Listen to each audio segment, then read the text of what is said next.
Ok. Então, a partir de agora nós já estamos gravando, tá? Vocês vão aparecer no Fantástico domingo, para avisar. Brincadeira. Boa tarde a todos, sejam muito bem-vindos. Que bom que já tem 15 alunos, maravilha. E aí, pessoal? Pronto, é isso aí.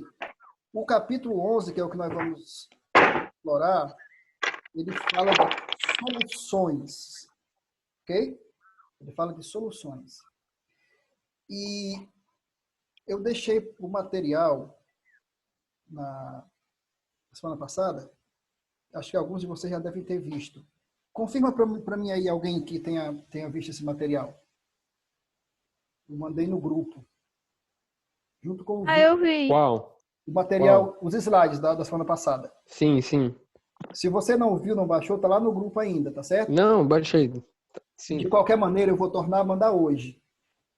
Porque eu acrescentei mais algumas coisas e toda aula eu vou fazer isso. Eu vou acrescentando mais alguma coisa.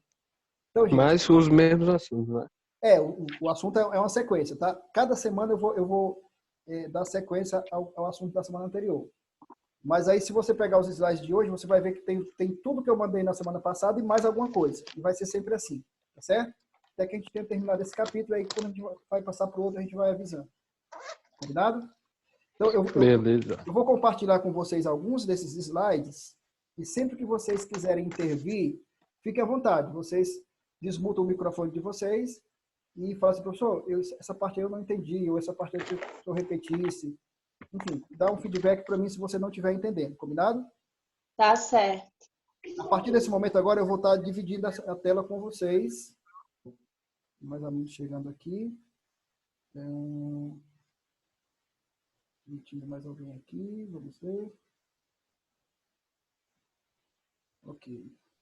Só confirmem para mim, para efeito de sequência, se vocês estão vendo direitinho lá Sim.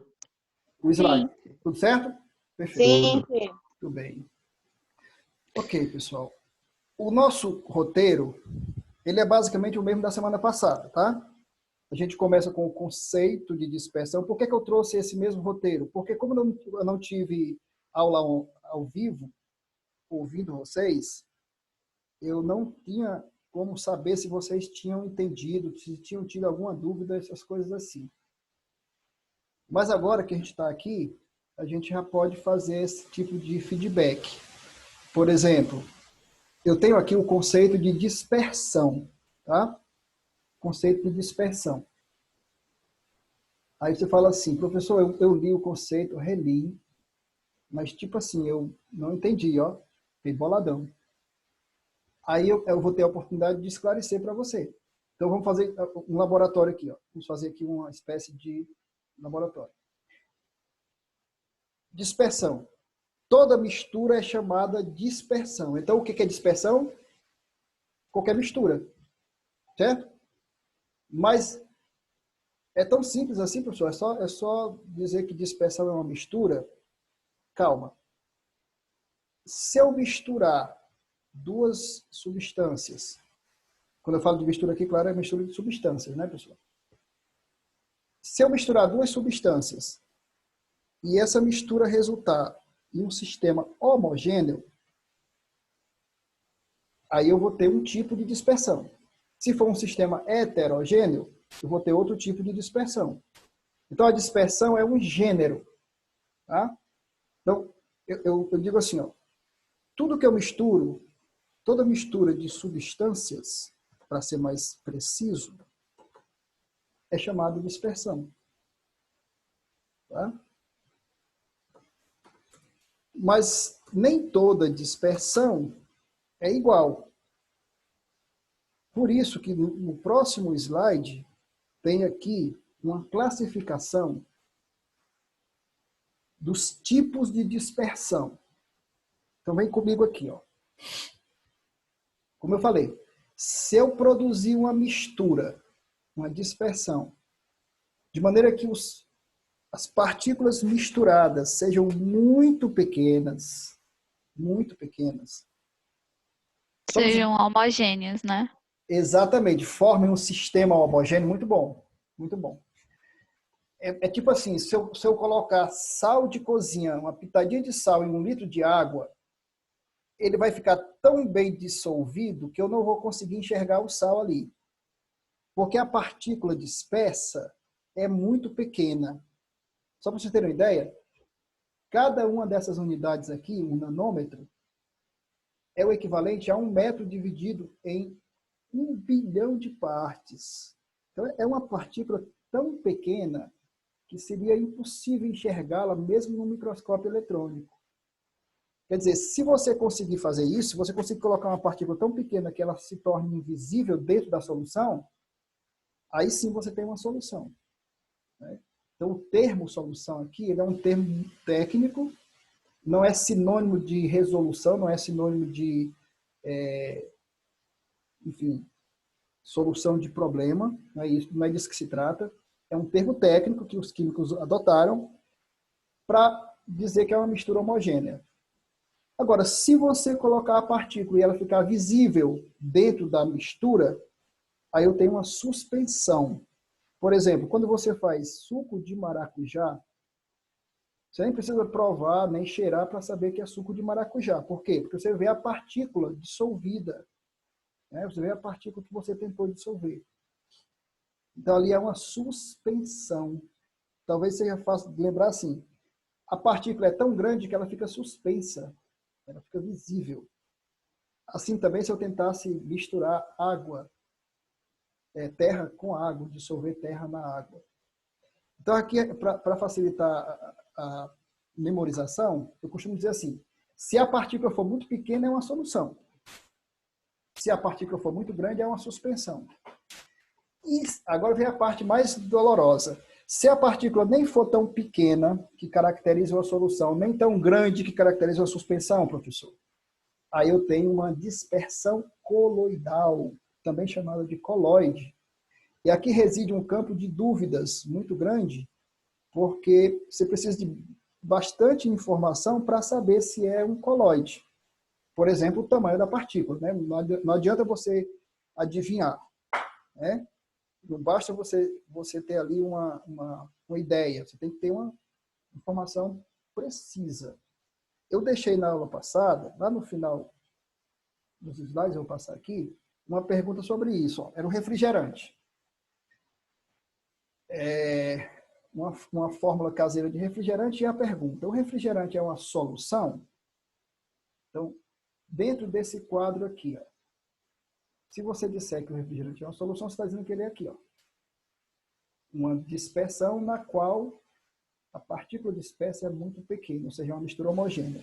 Se você disser que não, ou ele é um colóide ou ele é uma suspensão.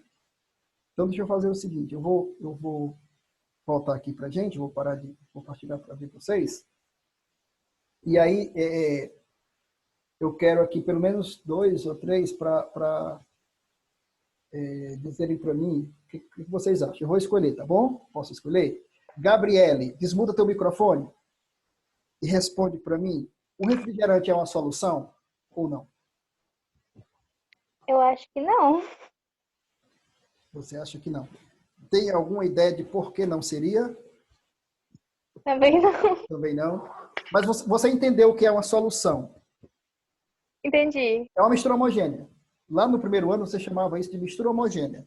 É aquilo que você olha, aqui ó, e você não vê se é só uma substância ou se é mais de uma, né?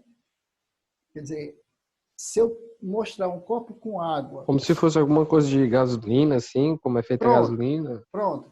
Se eu te mostrar um copo com água e um copo com água salgada, você não pode provar, você só pode olhar. Você saberia me dizer qual que tem água salgada e qual que tem água?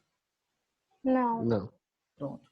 Porque são misturas homogêneas. Você não consegue enxergar se ali tem mais de uma coisa. Para você, tudo ali é água, né? Então, eu vou marcar aqui, a Gabriele acha que não é, mas não quis dizer por quê. Cadu, você não falou nada, Cadu. Cadu, o refrigerante é uma solução ou não? É uma solução, sim. O Cadu já discordou da Gabriela, disse que o refrigerante é uma solução. Olha aí, é uma mistura homogênea. Também acho. Quem falou que acha também? Opa, a Ana Beatriz acha que... Eu também acho, viu? Que é uma solução. Salles. Thaísa, Não, não acho não, tenho certeza. tem certeza que ela é? Thaísa, o que você acha? Entre nessa conversa. Chamar você aqui. O refrigerante é uma solução? É uma mistura homogênea? Eu acho que não. A Thaísa acha que não. A Thaísa já concorda com a Gabriele. Muito bem, então, vamos ver. 3 contra 2. Mas eu tenho uma pergunta. Pode perguntar, Gabriele. Fique à vontade. Tipo, a solução ela não pode ser vista em olho nu, porque no caso do sal a gente não consegue ver. Se for o refrigerante, pode ver que é tipo laranja, azul. Ah, legal. Mas, por exemplo, se você pegar um refrigerante de laranja, você, eu digo assim, tem uma parte amarela e uma parte vermelha? Não, né? Tudo amarela. Se você pegar a Coca-Cola, é toda... Também tem o refrigerante soda. O soda é todo transparente. Parece água, né? Então, a olho nu fica bem complicado fazer essa avaliação. Você precisa ter mais algumas informações. Então, eu vou dar mais uma informação, aí talvez você repense. O refrigerante, para ele ser comercializado, ele precisa receber uma injeção de gás carbônico. A fábrica faz o refrigerante, que é como quem faz um suco, bota corante, bota conservante, bota aromatizante, sabor artificial e tudo mais, bota adoçante. Mas o processo final é uma injeção de gás carbônico. Tá? Então, gente, na verdade, o refrigerante não é uma solução. Gabriel estava certo. Que injusto, Ti, que injusto. Mas Não é? não fique Estão vendo, né? Não fique triste, não. Não fique triste, não. Se eu perguntar isso a vários alunos de Química do terceiro ano, muitos vão errar. Porque todo mundo pensa que, já que não dá para ver o que está misturado no refrigerante, o açúcar, por exemplo, não dá para ver. O corante não dá para ver. Né? Assim, porque tem vários tipos de substâncias ali dentro do refrigerante, pessoal. Um coquetel de substâncias. Mas você olha para a garrafa de refrigerante, você vê uma fase só. Se é um refrigerante de laranja, você vê uma fase amarela. Você não vê outra fase. Lembra que fase é a divisão visual, né, que você consegue distinguir. Então, se eu colocar, por exemplo, areia e água, eu vejo a fase água e a fase areia. Entendeu? Então, o primeiro ano vocês devem ter trabalhado com isso. Isso é tão curioso que se eu botar, por exemplo, gelo e água líquida, é uma mistura heterogênea. Porque eu vejo a fase sólida, que é o gelo, e vejo a fase líquida, que é a água. Então, essa história de ser homogêneo e heterogêneo tem a ver com o que você enxerga. Tá? Se você enxerga mais de uma fase, é heterogêneo. Acontece o seguinte, por que ele não é uma mistura homogênea, o refrigerante? Porque o refrigerante tem gás. E o gás você vê. Professor, eu vejo o gás vê. Se você balançar o refrigerante, sobem bolhas de gás. Você vê a bolha de gás subindo, não vê? Concorda? Então, esse é o argumento para justificar que ele não é uma mistura homogênea, porque todo refrigerante que se preza tem gás. Agora, olha como a resposta mudaria se eu disse assim, e o refrigerante, depois de aberto, você esqueceu a tampa do refrigerante, largou a tampa do refrigerante, deixou o refrigerante aberto em cima da mesa, vazou todo o gás, porque o gás carbônico, que é injetado na indústria, se você tirar a tampa, é aquele barulho da Coca-Cola quando você abre, é o gás escapando. Então, se você deixar a tampa de lado ali, não repuser a tampa no local, ele vai perder todo o gás. E quando perde todo o gás, aí ele passa a ser uma mistura homogênea. Interessante, né? Então, é uma pegadinha, né? O refrigerante fechado, lacrado, é uma mistura heterogênea, porque tem gás visível na mistura. Mas o refrigerante aberto que perdeu o gás, ele já é uma mistura homogênea, porque você não vai mais enxergar o gás, não existe mais gás. Entenderam a diferença? Entenderam? Beleza? Joinha? Tio, Fala, e Caio. por que precisa ser injetado o gás carbônico para ser comercializado? Pois é, porque se você não injetar o gás carbônico, ele não vai ser um refrigerante, ele vai ser uma garapa, ele vai ser um refresco, entendeu? A única diferença, basicamente, entre um refresco de limão e um refrigerante de limão, Caio, é o gás carbônico que tem no refrigerante. Tá travando a voz do senhor aí. Beleza? Tá me ouvindo, Caio? Então, Caio, Ouvindo. a ideia do refrigerante, o conceito de refrigerante, é colado na ideia do gás carbônico. Não existe refrigerante sem o gás carbônico. Né? Inclusive, E se ele perde o gás, ele fica mais perigoso, alguma coisa assim, ou nada a ver? Nada a ver. O que ele fica, na verdade, é menos saboroso. Você já experimentou tomar uma Coca-Cola depois que você guardou, mesmo na geladeira fechada? Não tem mais o mesmo sabor. Então, o diferencial é que o refrigerante sem o gás, ele fica uma porcaria. Entendeu? Entendi. Ninguém compraria, para responder a tua pergunta objetivamente, ninguém compraria. Quer dizer, ei, ô, professor, quer dizer, vai. a gente se acostumou com aquele gosto. Se a gente vai... Exatamente. O sabor do refrigerante, por incrível que pareça, não vem do aroma artificial, não vem das substâncias que foram colocadas lá dentro. Por incrível que pareça, vem do gás carbônico. É o gás carbônico que dá a sensação agradável do refrigerante. Né? Isso vale para qualquer bebida gaseificada. A graça da bebida gaseificada é o gás carbônico. Beleza? Agora tem gente que acha que perder o gás vai fazer mal à saúde. Não, ele faz tanto mal à saúde quanto faria com o gás. Só que ele perde totalmente o sabor. Fica uma coisa realmente um xarope. Né? Um xarope, literalmente. Beleza? Abai, você tem alguma coisa para dizer, a perguntar? Você tinha uma coisa para me perguntar. Não, tia, não tenho não. Depois que o senhor explicou aí, eu entendi. Tá explicadinho, né? Beleza. Sim.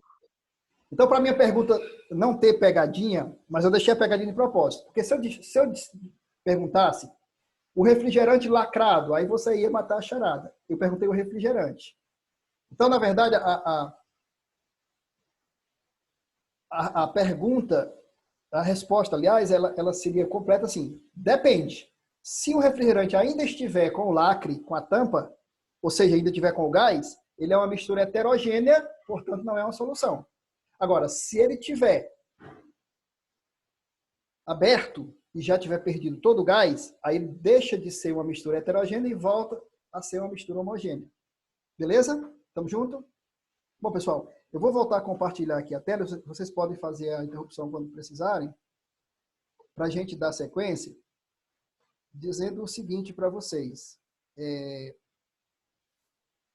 Nós vamos aqui focar num tipo de dispersão particular, que é solução.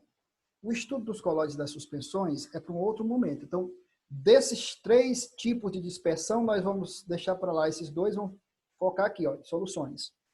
Mas só por curiosidade, para eu não perder a oportunidade, você poderia perguntar, professor, já que o refrigerante não é uma solução, o refrigerante lacrado, ele é uma suspensão ou ele é uma dispersão coloidal? E aí vem aquela dificuldade.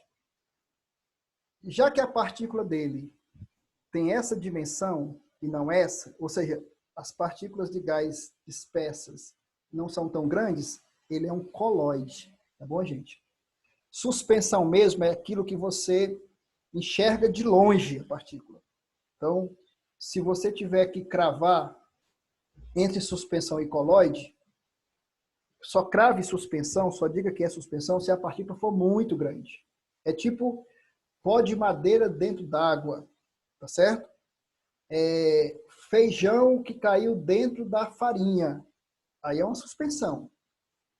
Mas, por exemplo, o creme dental, o leite condensado, o creme de leite, o gel de barbear, o queijo, o próprio leite líquido, tudo isso são coloides. Nem são soluções, porque não são misturas homogêneas, nem são suspensões, porque as partículas não são tão grandes assim. Ah, professor, eu pensei que o leite era uma mistura homogênea. Não é. O leite é uma mistura de gordura em água. Né? Para você tirar a dúvida, basta você começar a ferver, a gordura começa a se juntar ali na parte de cima do leite. Então, é um colóide, porque a gordura dispersa não chega a ser tão grande. O Mas, colóide é tipo uma solução falsa, né? pronto, muito boa a sua colocação. Os autores de química, muitos deles chamam o colóide de falsa solução. Boa intervenção a sua, excelente. Porque ele parece uma solução. É tão doido isso que ele parece uma solução, mas ele não é uma solução, né? Você olhar mais de perto, você vai ver que ele não é uma solução. E aí, pessoal, tem um exemplo que os caras gostam de perguntar nos exames, para vocês não errarem. O sangue, tá? O sangue. O que o sangue é? Ele é uma mistura homogênea? Ele é um colóide? Ele é uma suspensão? Eu poderia deixar essa pergunta para depois, mas eu vou aproveitar a oportunidade que a gente está discutindo sobre o assunto e vou trazer a solução para vocês. O que o sangue é, basicamente? Você pensa assim, ele é o plasma, que é a parte líquida, mas no plasma estão dispersas várias partículas relativamente grandes, como, por exemplo, hemácias, né? Plaquetas, glóbulos brancos, por aí vai. Aí a pergunta vem, será que eu posso dizer que ela é uma mistura homogênea? Não é. Não é. Porque se ela fosse mistura homogênea, você não enxergaria a partícula no microscópio. Se você colocar uma lâmina com tecido sanguíneo ao microscópio, você vai ver os glóbulos vermelhos, por exemplo. Você vai ver as plaquetas. Então, descarte mistura homogênea. Ele não é. Será que ele é um colóide ou será que ele é uma suspensão? Aí, os critérios de classificação dizem o seguinte. Antigamente, os livros colocavam que ele seria uma dispersão coloidal. Tá? Só que pelo tamanho da partícula dispersa, no caso, as células do tecido sanguíneo, especialmente os glóbulos vermelhos, a conclusão é que, na verdade, o sangue é uma suspensão. Né? Nem um colóide ele é, porque as partículas dispersas do sangue são de tal maneira relativamente grandes que não dá para classificá-las como colóide, classificar o sangue como colóide. Né? Então, se vocês tiverem que enfrentar essa questão, se o sangue, qual o tipo de dispersão que o sangue é, vocês podem cravar em suspensão, tá? Por causa do tamanho das partículas dispersas das células sanguíneas. Beleza? Entenderam a diferença aí? Sim. O sangue é uma suspensão. Só uma pergunta, tio. Fica à vontade. Tipo, como é que a gente pode ver a olho nu a diferença da solução e dos colóides? Pois é, e a resposta é simples, não tem como. Porque a olho nu, todo colóide vai parecer uma solução. Se você pegar, por exemplo, creme de leite, perguntar para 10 pessoas, 10 vão dizer que é uma mistura homogênea. Então, a visão realmente falha aqui. Ela não é o critério para separar uma coisa da outra. Tá? O melhor critério entre solução, dispersão coloidal e suspensão, que eu conheço, é esse aqui. É o tamanho da partícula. Tá certo? Os outros critérios, todos eles têm exceções, eles são falhos. Tem livro que coloca assim, que um dos critérios seria, é possível separar numa centrífuga. É possível separar, é possível visualizar num microscópio simples. Só que tem partículas do colóide que dá para enxergar ao microscópio óptico, tem outros que só dá para enxergar ao microscópio eletrônico, fica uma confusão danada. Então, o melhor parâmetro para você não ter como errar é o tamanho da partícula. Tá certo? Beleza? E aí, como geralmente as questões perguntam sempre sobre as mesmas substâncias, eu sugiro até que você pegue uma relação lá no seu livro de química, que tem lá, vocês vão ver lá. Quem é colóide? Aí vai dizer a maioria dos colóides. Né? Isso é tão curioso, gente. Por exemplo, uma joia, um rubi, uma safira, uma pedra preciosa, parece homogêneo, mas é um colóide. É um colóide. Então, assim, não tentem se basear na visão, porque não funciona. vão para o tamanho da partícula. E se não tiverem o tamanho da partícula, tem uma relação já memorizada para vocês se basearem. Vejam lá no livro de vocês quais são os principais colóides, porque são muitos, então você vai decorar todos. Quais são os principais? E esses principais Tem são... aqui, eu tô vendo. Pronto, maravilha. Quer ver? Vê aí quais são os principais colóides. Vê aí pra gente, diz aí. Tem nevoeiro, Nevoeiro, fumaça, isso. chantilly, Uhum. maionese, leite de magnésia, Onde é que tá isopor, vendo isso? geleia, manteiga. É uma salada, né? Onde é que tá vendo isso? No livro... Tá na página 314. Dê uma olhada aí com mais carinho, porque vocês vão encontrar curiosidades. Por exemplo, pessoal, a maionese é um caso muito interessante. Porque a maionese, a princípio, ela seria uma mistura heterogênea, né? Se você juntar os ingredientes da maionese, você vai dizer assim, puxa, isso aqui é heterogêneo, né? Porque a maionese, se vocês nunca fizeram maionese em casa, vocês podem pegar uma receita na internet que vocês vão conseguir fazer bem facinho maionese em casa. É mais fácil fazer maionese do que fazer um bolo, por incrível que pareça. Então você começa com o quê? Você bota ovos, tá? Você bota óleo, o azeite, certo? E aí você vai fazendo ali a maionese. Em determinado momento, você vai perceber o seguinte, que ela está heterogênea, certo? Heterogênea. Aí você pergunta assim, e como é que isso aqui vai formar uma substância aparentemente homogênea, né? Certo? Aí você vai recorrer ao ovo. Existe uma proteína no ovo que é quem faz com que a mistura se torne aparentemente homogênea, tá certo? Porque na hora que você colocar os ingredientes e começar a bater, ela é heterogênea. Essa proteína que tem no ovo, tá? Aos poucos ela vai tornando a mistura aparentemente homogênea. Ô, Isaú, Pois não. tem diferença, tipo, se eu faço ovo mexido, se as proteínas diminuem, ou quando eu faço ovo cozido, que fica a gema inteira, e as proteínas ficam na mesma quantidade? Tem diferença disso? Não é quantidade, é qualidade. Quando Quando você frita o ovo, a proteína do ovo, ela muda de estrutura. Se você vai olhar na biologia, existem 4 estruturas da proteína: primária, secundária, terciária e quaternária. Quando você frita o ovo, ela muda a estrutura da proteína. Ela não vai ter mais a mesma qualidade. Quando você cozinha, você mantém a estrutura da proteína. Então, do ponto de vista de saúde, a proteína é muito mais preservada no ovo cozido, ele é muito mais saudável. Então, pessoal, ó, eu falava da maionese. Beleza, campeão? Então, entre fritura e cozimento, prefira sempre o cozimento, tá? E não vale só para o ovo, não. Então, eu dizer para vocês, se eu tentar montar ali uma maionese caseira com vinagre, que é um dos ingredientes, com limão, com azeite, tá? Que é outro ingrediente, vai ficar um negócio bizarro, assim, heterogêneo. Mas na hora que eu coloco o ovo e começa a bater, essa mistura começa a ter uma aparência de homogeneidade, tá? Quando ela fica pronta, você fica tentado a pensar que ela é uma solução. Mas o tamanho da partícula não permite que você classifique como solução. Ela é uma mistura heterogênea até o fim. Na sua visão, vai parecer homogêneo, mas na verdade não é. Tá certo, gente?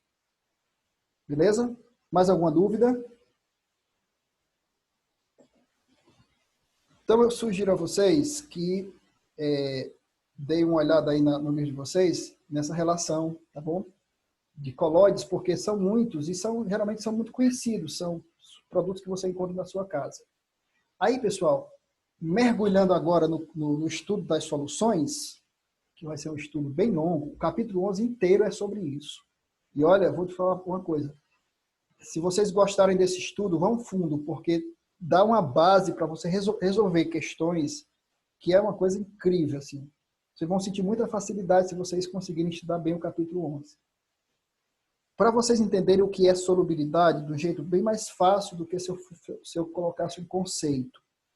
Isso aqui é um gráfico que mostra quanto de sal eu poderia, por exemplo, dissolver em 100 gramas de água, dependendo da temperatura.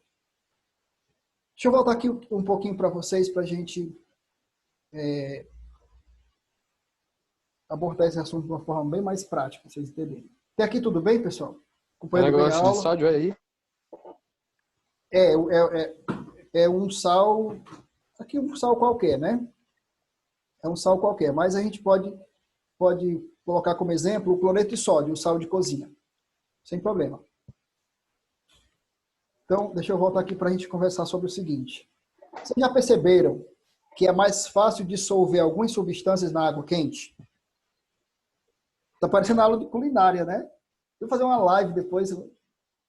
Às vezes eu me meto aqui na cozinha, faço algumas coisas, então a gente vai aprendendo, né? Faz, mano. Só criar a sala aqui, o senhor faz aqui, todo mundo dentro. Então uma live aqui pra gente...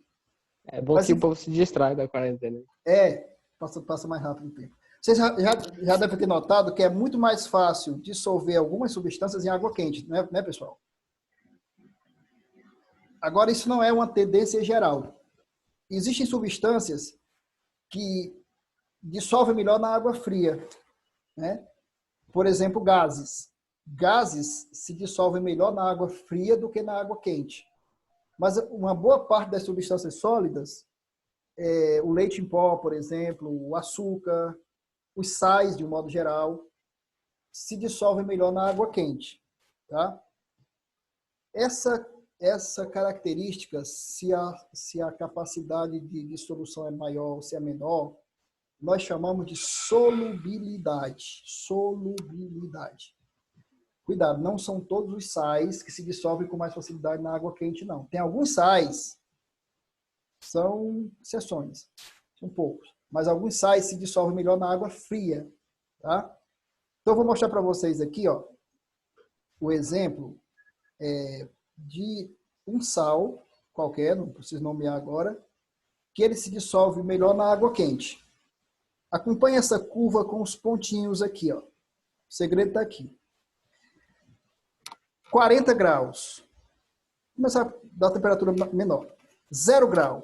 A 0 grau, eu conseguiria dissolver apenas 10 gramas em 100 gramas de água. Conseguiram acompanhar isso aqui? Ó? Repetindo. Ó. Se a temperatura for 0 grau, eu só vou conseguir dissolver 10 em 100 gramas de água, 10 gramas de sal. Mas se eu aumentar, por exemplo, a temperatura para 30 graus, eu já vou conseguir dissolver o dobro disso. Já serão 20 gramas para cada 100 gramas de água. Se eu continuar aumentando a temperatura, por exemplo, para 70 graus, vem aqui, ó, eu já serei capaz de dissolver 60 gramas do sal em 100 gramas de água. E essa curva ela tende a crescer. Ou seja, vamos traduzir aqui. Para boa parte das substâncias, quanto mais a temperatura aumentar, mais aumenta a solubilidade. Entenderam? Vou repetir. Ó. Quanto maior for a temperatura, maior será a solubilidade do sal, que é exatamente a quantidade de soluto que eu vou conseguir dissolver numa determinada quantidade de solvente, que no caso aqui é a água. Só lembrando, pessoal, essa história de soluto e solvente é bem simples. Tem aluno que fica bolado. Professor, o que é o soluto? O que é o solvente? Gente, para vocês não se perderem nessa estrada. Você mistura duas coisas. Aquilo que está em menor proporção é o soluto. Simples assim. Então, eu coloquei 100 gramas de sal em 1 litro de água. O sal é o soluto. Agora, se for uma colher de água, uma colher de chá de água, em 1 quilograma de sal, aí a água que seria o soluto. Então, essa história de soluto e solvente, vocês matam aí a diferença pela quantidade. Tá bom? E qual a importância de eu conhecer a solubilidade de um sal? Conhecendo a solubilidade do sal, eu vou poder mensurar, calcular, avaliar quanto desse sal, isso vale para todas as substâncias, eu vou poder dissolver em tanto de água. Percebe? Porque é uma das coisas que você vai estar o tempo todo fazendo. Você precisa preparar uma fórmula, seja de um remédio, seja de um refrigerante, seja qual for. A principal dificuldade vai ser, puxa, quanto eu devo colocar disso e quanto eu devo colocar daquilo. Tá certo, gente? Por isso é que nós vamos começar a pensar agora em concentração de soluções. Concentração de soluções. A aula está caminhando para o final, só tenho mais 9 minutos. Se eventualmente cair, pessoal, aí da próxima retoma a partir daqui. No primeiro ano não caiu até 50 minutos, então fiquei feliz, deu para deixar a aula legal. Gente, até aqui tudo bem? Até aqui nós acompanhamos o fio da Sim. meada? Sim, Sim, sim. sim. Se alguém se perder, ó, professor, me socorre, me salva. Então é o seguinte, a partir desse momento que você já sabe o que é uma dispersão, qual o tipo de dispersão que nos interessa, que no caso são soluções, e já aprendeu algumas características da solução, vamos partir agora para um estudo bastante difícil. Puxa, professor, estava tão bom. Mas é difícil, sabe por quê? Porque a gente não sabe ainda. Quando a gente aprende, fica fácil. Que é assim. Eu estou no laboratório, o meu chefe me liga e fala assim, Isaú, eu quero que você me prepare aqui 5 litros de solução de hipoclorito de sódio. Estou precisando aqui de 5 litros de solução de hipoclorito de sódio. Imediatamente, eu digo para ele, chefe, mas qual é a concentração dessa solução? A concentração é baixa? É alta? Porque se for para uso doméstico, é baixa. Se for para uso industrial, é alta. Então, deixa eu exemplificar aqui. Vocês devem estar acompanhando muito aí essa história de usar água sanitária para combater a Covid, né? Para combater o coronavírus. Covid é a doença, a gente sempre confunde. E aí os técnicos recomendam o seguinte, a concentração da água sanitária só pode ser até 2,5%. Tá, gente? Aí você pergunta, como assim 2,5%? E se for mais? Aí ele diz, ó, se você comprar uma água sanitária de concentração acima de 2,5%, mata o vírus, mas mata você também. Porque a água sanitária é altamente tóxica. Então... É a vida de todo mundo morre nessa história aí, né? Pois é. Então, veja, se você não tiver esse parâmetro, se você não tiver essa referência da concentração e você comprar fora da concentração, das duas, uma. Ou ela não vai funcionar para o que você quer, ou ela vai prejudicar, né? Causar um problema que você não gostaria que causasse. Então, o que significa uma concentração de 2,5%? Para a gente ser bem objetivo. Você imagina o seguinte, a água sanitária, como o próprio nome sugere, é água em si, onde você vai ali e pira algumas gotas de hipoclorito de sódio. Tá? Geralmente hipoclorito de sódio. Então é uma mistura homogênea. Porque quando você goteja o hipoclorito na água, ele forma uma mistura homogênea, um sistema homogêneo, você não consegue mais distinguir um do outro. É uma solução verdadeira. Tá? Água sanitária, só para você marcar isso aí, é uma solução verdadeira. E pode ter certeza, não sei se o Enem vai ser esse ano, no próximo, em 2022, mas o primeiro que tiver vai ter muitas questões sobre água sanitária, pode apostar. Então o cara vai lá e bota 2,5 gramas de hipoclorito, ele coloca isso numa balança, 2,5 gramas de hipoclorito, e prepara uma solução de 100 gramas, completa o resto com água. Tá? Você concorda que está com 2,5%? Você entendeu isso? Você pegou 2,5 gramas de hipoclorito, que é o soluto, e completou com água, até que atingisse uma massa de 100 gramas. A solução tem 100 gramas. Só que desses 100 gramas, 97,5 são água e 2,5 apenas são hipoclorito. É isso que é uma concentração de 2,5%. Show? Entenderam? Beleza? Se você colocar 5 gramas de hipoclorito ao invés de 2,5, você dobrou a concentração, ela vai para 5%. Ti tá falhando um pouquinho.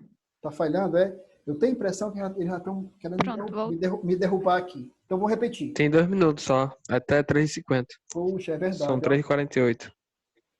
Mas vamos lá, dá para fechar aqui.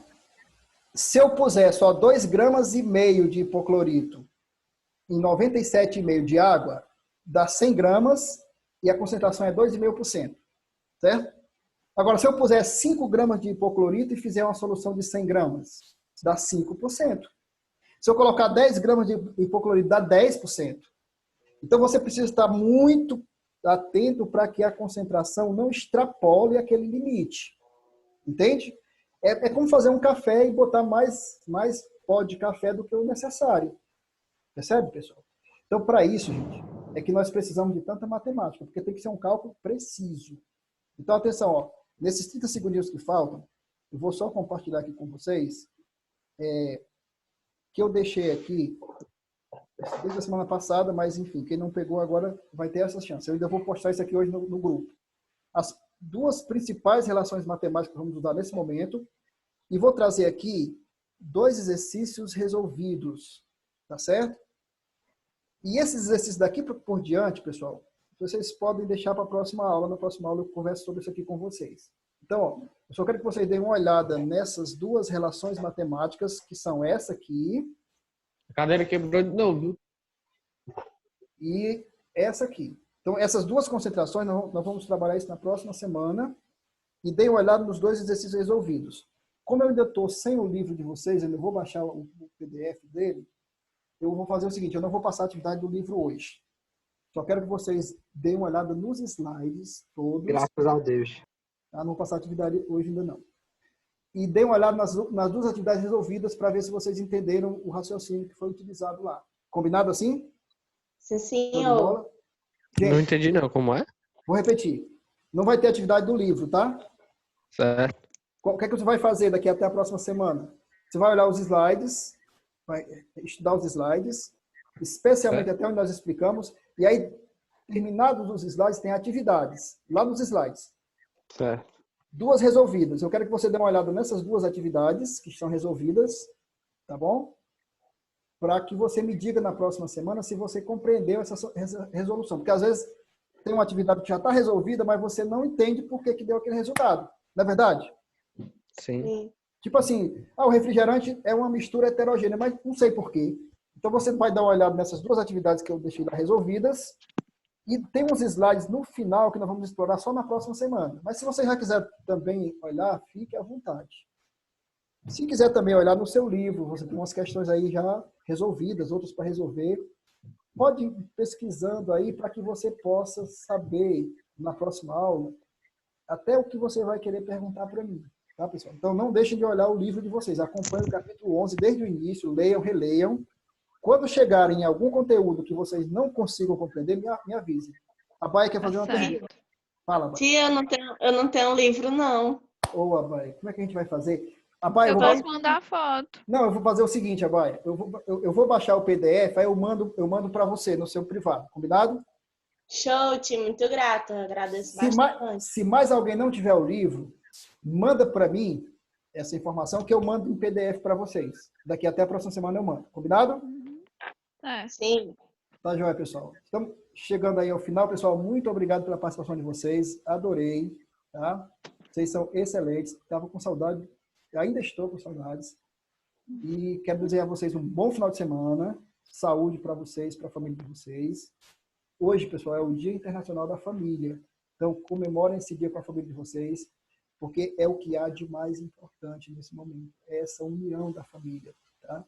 É verdade. Você não tem ideia como é importante o apoio que as famílias de vocês estão dando a vocês nesse momento. Então, ótimo final de semana para vocês, para as famílias de vocês. Ok? Obrigada. E aí... Tchau, Ti. Obrigado aí. Eu que agradeço a vocês todos. E aí... Valeu, Isaú. Até o final da tarde eu posto o vídeo dessa aula e o material no grupo. Combinado? Tá Tá certo. certo. Certo. Obrigada. Mas eu quero um forrozinho aí, Obrigada, Kenzão. Tio. Como é? Quer um forró? Eu não sei dessa Não, forró. quer não, ele quer não, ele. Eu não sei dessa Não, forró. quer não, Thales. Precisa não. Um abraço, gente. Até a próxima semana. Tchau, tio. Falou. Certo. Tchau, valeu.